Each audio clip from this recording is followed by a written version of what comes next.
अस्सलाम वालेकुम दोस्तों, मैं हूं तनवीर अहमद। आज की इस वीडियो में फायर फाइटिंग पंप्स के मज़ीद दो टाइप एक्सप्लेन करूंगा। ऑलरेडी मैं फ़र्स्ट पार्ट और सेकंड पार्ट की वीडियो अपलोड कर चुका हूं। अगर ये थर्ड पार्ट की वीडियो भी आपको पसंद आए तो वीडियो को ज़रूर लाइक कीजिएगा। अगर चैनल सब्सक्राइब नहीं किया है तो चैनल को ज़रूर सब्सक्राइब कीजिएगा, जैसे मज़ीद HVAC और MEP की वीडियो का नोटिफिकेशन आपको मिलता रहे। आइए वीडियो को शुरू करते हैं।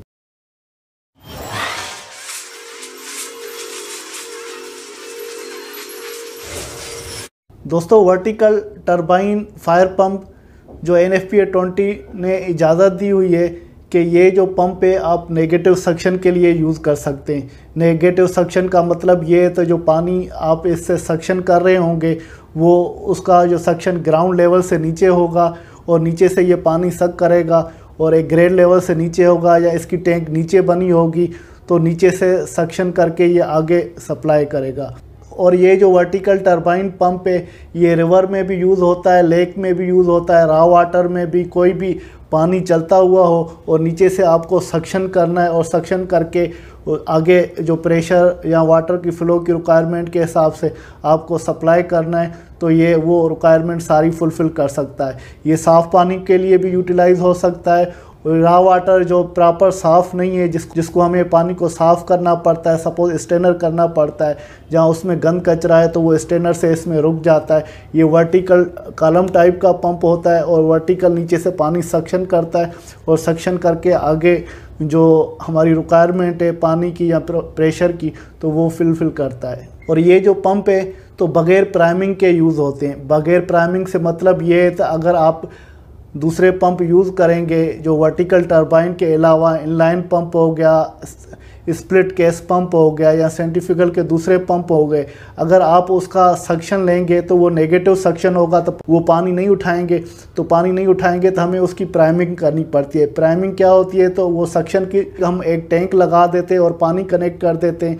तो जैसे अगर पंप चलाएं तो पहले वो वाल को खोलेंगे, सक्शन में पानी आ जाए, वो सक्शन वाली लाइन भर जाए तो फिर ये पंप जो है पानी उठाकर आगे सप्लाई करेंगे। मगर ये जो पंप है तो ये नेगेटिव सक्शन के लिए डिज़ाइन हुआ है और इसमें प्राइमिंग की ज़रूरत नहीं पड़ती, जबकि दूसरे पंप जो है वो पॉजिटिव सक्शन के लिए डिज़ाइन होते हैं। अगर आपको वो नेगेटिव में भी लगा रहे हैं तो उसकी प्राइमिंग करनी पड़ती है। जो वर्टिकल टरबाइन पंप है ये काफ़ी बड़ी रेंज में आते हैं, बड़ी कैपेसिटीज़ में आते हैं। हाई प्रेशर और हाई फ्लूइड जो लिक्विड है, वाटर है, उसकी कैपेसिटी में आते हैं। तो ये दोनों सूरतों में चलते हैं। दोनों सूरतों की मतलब ये इलेक्ट्रिक मोटर से भी चलते हैं और डीजल इंजन से भी चलते हैं। जो आपकी रिक्वायरमेंट है, जो सिस्टम की रिक्वायरमेंट है, वो दोनों पे ये यूटिलाइज़ हो जाते हैं। दोस्तों, अभी समझते हैं कि multi stage multi port fire pump वो क्या होता है। Multi stage multi port fire pump वो सेंट्रीफ्यूगल पंप होता है, मगर वो पंप की कैपेसिटी बड़ी के लिए यूज़ होता है। और ये पंप की इसमें एक से ज़्यादा इम्पेलर लगे होते हैं और इम्पेलर इस तरह से लगे होते हैं तो वो जो प्रेशर डेवलप करता है वो सीरीज़ में करता है। तो एक पोर्ट में प्रेशर कुछ कम होगा, दूसरे पोर्ट में प्रेशर कुछ ज़्यादा होगा, तीसरे पोर्ट में प्रेशर और ज़्यादा होगा। और ये मल्टी पोर्ट पंप आप लगाएंगे तो उसकी वजह से आपकी स्पेस सेव हो जाती है, क्योंकि ये एक मोटर के साथ ही शाफ्ट कनेक्ट होती है और शाफ्ट के साथ ही मल्टीपल इम्पेलर लगे होते हैं या मल्टीपल पोर्ट होते हैं, उसमें मल्टीपल आउटलेट होते हैं। तो आप इसके साथ मल्टीपल राइज़र कनेक्ट कर सकते हैं। तो आपकी ये एक तो कास्ट सेव हो जाती है। कास्ट सेव होने के बाद आपका जो पंप है उसकी कैपेसिटी, जो पंप की जो साइज़ है वो छोटी हो जाती है। और इंस्टॉलेशन के पॉइंट ऑफ व्यू से जो पाइपों की या फिटिंग्स की या वाल आपको लगाने होते हैं वो कम पड़ जाते हैं। तो ये एक कंपैक्टेबल यूनिट होता है और जो आपके मुख्तलिफ प्रेशर की रिक्वायरमेंट के लेवलों को पूरा करता है। अगर आपको मुख्तलिफ जोनों पे मुख्तलिफ प्रेशरों पे आपको पंप लगाने, फॉर एग्ज़ाम्पल किसी एक हाइट पे आपको टैंक और पंप लगाना है और दूसरी हाइट पे प्रेशर देना है तो फिर दूसरा पंप और टैंक लगानी है, और तीसरी हाइट पे आपको प्रेशर और बढ़ाना है तो वो तीसरा पंप और टैंक लगानी होगी और उसके साथ एक्सेसरीज होगी। तो ये सारी चीज़ें इसमें सेव हो जाती हैं। तो ये एक मोटर की ड्राइव के साथ पंप होता है और उसमें 2 आउटलेट भी हो सकते हैं, 3 आउटलेट भी हो सकते हैं, या 2 आउटलेट पोर्ट का कह सकते हैं, 3 आउटलेट पोर्ट कह सकते हैं, या 4। वो डिपेंड करता है आपकी रिक्वायरमेंट और कैपेसिटी पे। तो वो कितना आपको प्रेशर चाहिए और पानी का फ़्लो कितनी रिक्वायरमेंट है। और ये पंप अगर आप लगाएंगे तो एक तो आपको बिल्डिंग का स्ट्रक्चर भी सेव हो जाएगा, बिल्डिंग की स्ट्रक्चर की कास्ट भी सेव हो जाएगी, बिल्डिंग पे लोड भी नहीं आएगा और आपकी एनर्जी है वो भी सेविंग होगी, क्योंकि आपको कम पंप लगाने पड़ते हैं, कम एनर्जी आपकी कंजप्शन होगी, माना एनर्जी सेव होगी, पैसा भी सेव होगा और जगह के भी फ़ायदा होगा, जगह भी सेव होगी, लेस स्पेस की रिक्वायरमेंट होगी। तो इसको अभी एक एग्जांपल की मदद से समझते हैं, जैसे दूसरे पंपों और इस पंप में क्या डिफरेंस है। दोस्तों सपोज़ करते हैं कि हमारी एक बिल्डिंग है, हाई राइज बिल्डिंग है और 30 फ्लोर की बिल्डिंग है। तो जो ये हम multi stage multi port pump लगा रहे हैं, तो वो पंप हम 3 आउटलेट पे लगा रहे हैं। तो एक फ्लोर की जो लिमिट है या एक जोन, हम 3 जोन बना लेते हैं, तो एक जोन पे हमें जो प्रेशर की रिक्वायरमेंट है उसमें हमें ये मल्टी पोर्ट मल्टी स्टेज ये पंप लगाना है। तो इस पंप की हम कैपेसिटी हम डिसाइड करते हैं या डिज़ाइन करते हैं, उसकी कैपेसिटी सपोज़ करते हैं तो वो 300 PSI प्रेशर का पंप है और उसमें जो वाटर की रिक्वायरमेंट है डिज़ाइन में कैलकुलेशन की है वो दी होगी। तो हमें 300 प्रेशर तक वो पानी पहुंचाना है।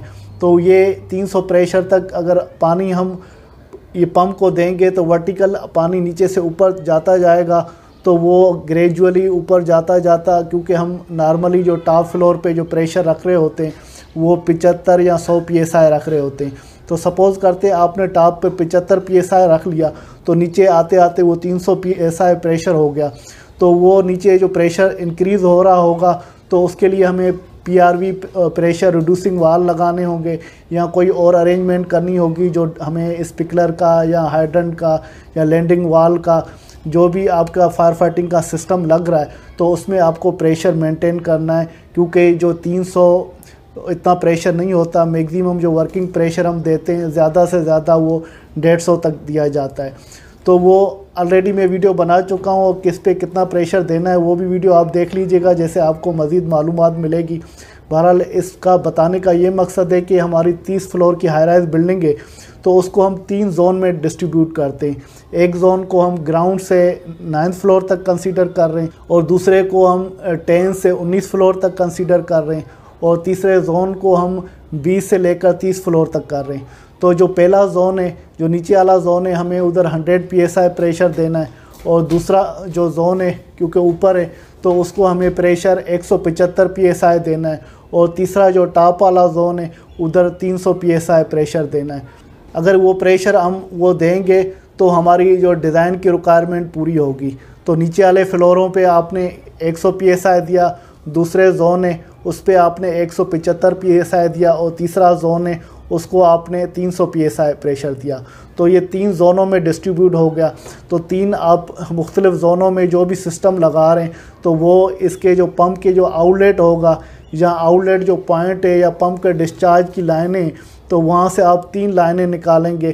3 लाइनें की निकालने से ये आपको फ़ायदा होगा, तो एक ही पंप से वो तीनों जोनों की रिक्वायरमेंट पूरी हो जाएगी। वरना आपको ये करना पड़ता कि एक जोन के लिए सेपरेट पंप और टैंक और एक्सेसरी लगानी पड़ती, दूसरे जोन के लिए सेपरेट पंप टैंक और एक्सेसरी लगानी पड़ती और तीसरे जोन के लिए सेपरेट पंप पाइप और एक्सेसरीज वगैरह टैंक की जो भी रिक्वायरमेंट है वो फिल करनी पड़ती। इस वजह से आपकी एनर्जी भी ज़्यादा लग जाती, इंस्टॉलेशन कास्ट भी ज़्यादा लग जाता, स्पेस भी ज़्यादा लग जाती और लॉसेस भी ज़्यादा होता। तो ये एक हमारा जो सिस्टम है मल्टी पोर्ट और मल्टी स्टेज वाला पंप है, तो इससे काफ़ी चीज़ें सेव हो जाती है और ये ज़्यादातर जो बड़ी बिल्डिंगें होती है वहाँ पर इंस्टॉल होता है। दोस्तों उम्मीद है कि ये जो फायर फाइटिंग पंप्स के टाइप्स की ये वीडियो है वो आपको पसंद आई होगी और आपके बेसिक कॉन्सेप्ट क्लियर हो गए होंगे। तो ये डिज़ाइनिंग पॉइंट ऑफ व्यू से या आपको अगर एग्जीक्यूशन करवाते हैं या मेंटेनेंस करवाते हैं तो आपके ज़्यादा कॉन्सेप्ट क्लियर हो गए होंगे। आपने समझ लिया होगा कि कौन सा पंप कहाँ लगाया जाता है और उसकी क्या रिक्वायरमेंट है और ये पंप वहाँ पर लगाना भी चाहिए या नहीं लगाना चाहिए। अगर वीडियो आपको पसंद आई है तो वीडियो को ज़रूर लाइक कीजिएगा। इसके साथ तनवीर अहमद को इजाज़त दीजिए। अल्लाह हाफिज़।